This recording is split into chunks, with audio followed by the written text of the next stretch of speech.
sur payturdolaire.tv, c'est la rubrique Bonjour septembre 2013. On accueille l'Open Air 2013 justement avec le président du ski club danois Vosgien-Tann, Fernand Ardizio. Bonjour. Bonjour Pascal. Les questions très aériennes seront posées par Sylvain Schreiner de Télédolaire. Bonjour Sylvain. Bonjour Pascal. Ah bah justement, tu sais quoi, ils attendent déjà la neige. Ils sont fous, hein. Mais bon, en attendant les premiers flocons, ouais. D'abord ils vont nous présenter une fête montagnarde. On ne veut pas en entendre parler encore de pas de neige, que du soleil. Mais on l'attendra à temps voulu. Bonjour Sylvain. Bonjour Tintin. Alors écoute, ça se passe au Tannerhubel, c'est devenu un lieu mythique et historique pour l'association. C'est presque l'origine de pas toute que pour l'association. Hein. Pas que pour l'association. Alors dites-moi un peu plus, ça a commencé en 1923. Alors d'ailleurs, notre manifestation a lieu au lieu même du refuge. Ce refuge a été construit à partir, conçu en 1923, et ce sont les pionniers de la section du club vosgien de Tann, les pionniers du ski de l'époque, qui ont décidé de fabriquer ce refuge. Ils ont mis 3 ans à le fabriquer. Vous verrez, pendant la manifestation, j'exposerai quelques photos de sa construction. C'est incroyable, et en 1926, ça a été inauguré, terminé, et on peut le trouver encore exactement dans le lieu, dans l'état d'origine. Alors c'était un autre univers du ski, là ça n'a rien à voir avec le ski comme on le pratique aujourd'hui. Les gens avaient ces grandes spatules en bois, il n'y avait pas de remontée non plus, il n'y avait pas de remontée, mais nous sommes également des précurseurs dans ce domaine-là, parce qu'en 1953, les membres du ski club vosgien, c'était des jeunes, ils travaillaient tous dans l'industrie mécanique, ils se sont bénévolement, ils se sont mis à concevoir, à construire un téléski qu'ils ont construit de leurs propres mains, et qui a été remplacé par le téléski actuel qu'on a monté nous-mêmes en 1970 et qui a été entretenu et qu'on a amélioré et qui nous appartient et qu'on fait fonctionner par nos propres moyens et bénévolement. Alors des pionniers dans plein de domaines, hein, effectivement, on le voit au niveau du refuge, les premiers, au niveau des remontées aussi. Voilà, donc c'est quand même une tradition de pionnier finalement, le ski club. Peut-être bien. Alors vous inscrivez dans cette tradition, dans cette histoire. Alors en présentant cette fête montagnarde, il y a des choses traditionnelles, des choses peut-être plus modernes presque. Hein, dans les choses traditionnelles et modernes, mais tout se confond dans la passion. C'est la passion, sinon ça rien ne fonctionne.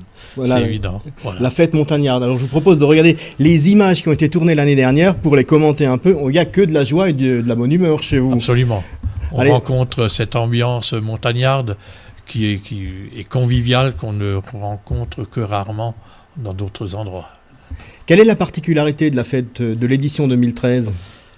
Elle est habituelle à ce qu'on a déjà fait.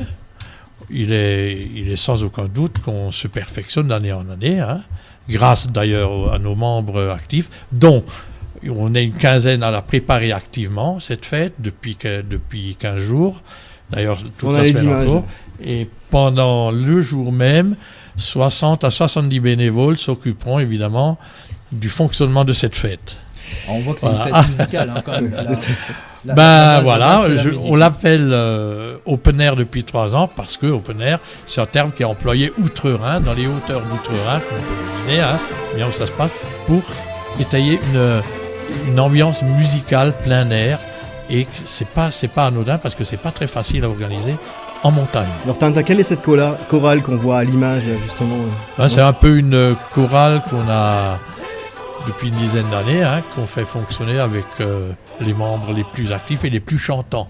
Qu'on essaye de diriger avec plus ou moins de maîtrise. Mais qui font le charme de cette fête, en fait. Absolument. Voilà. On y va pour ça aussi, quoi. Surtout. Il y a aussi un orchestre qu'on retrouve aussi traditionnellement, c'est l'orchestre Point de Mire. Voilà, Thierry Arrigonnet, tout le monde les connaît, ce sont de très très bons musiciens qui jouent qui utilisent de la musique populaire pour l'ambiance du jour et pour l'ambiance dansante. Et on mange aussi sur place, je crois. Voilà. Alors attends, Pascal, il y a encore un petit truc, il faut faire un appel à tous les gens de la vallée qui ne s'inquiètent pas. Le 8 septembre, ils risquent d'entendre des corps. Oui, les corps des Alpes qui vont sonner à travers toute la vallée. L'accueil se fera au son des cours des Alpes, qui d'ailleurs sera renforcé cette année. Donc, on les entendra de plus loin. Ah, c'est déjà c'est une nouveauté. Voilà. Et donc voilà, on parlait du repas. Ouais, qu'est-ce qu'on mange? Alors le repas, évidemment, notre ami Maurice, depuis des années, c'est lui l'expert en la matière, avec une équipe qui fonctionne merveilleusement. On appelle ça un grand menu, potage de la maison, de légumes, qui est fait maison.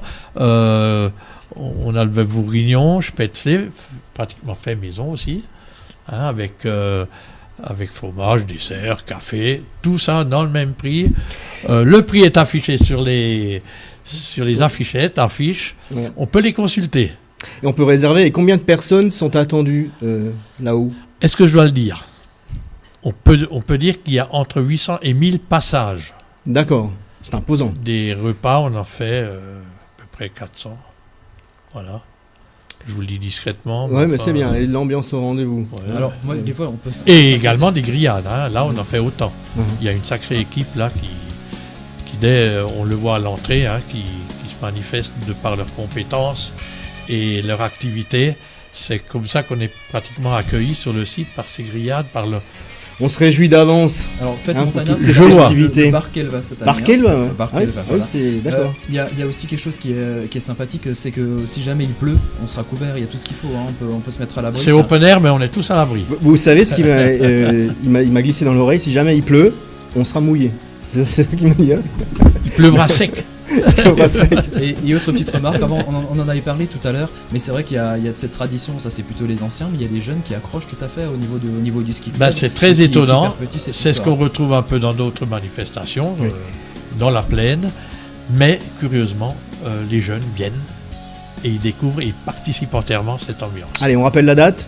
Alors c'est le 8 septembre 2013, et c'est à partir de quelle heure? On peut venir à partir de 9h, mais la grande activité commence à 11h. D'accord. Et voilà. Et le speech d'accueil, évidemment que tu vas assurer. Que je vais assumer. Ce sera pour midi. Voilà, avec toutes les directives et les conseils qu'on peut donner pour que tout le monde passe une bonne journée. Plein succès pour cette édition 2013. Merci Tintin. Merci Pascal. D'être passé faire l'annonce sur paytodolaire.tv. On se retrouve dans quelques instants pour la suite. Merci beaucoup et à tout de suite. Clexperimo répond à toutes vos attentes en matière d'expertise et de diagnostic immobilier grâce à une parfaite connaissance du bâtiment, du terrain, du marché immobilier local et des opérateurs économiques locaux.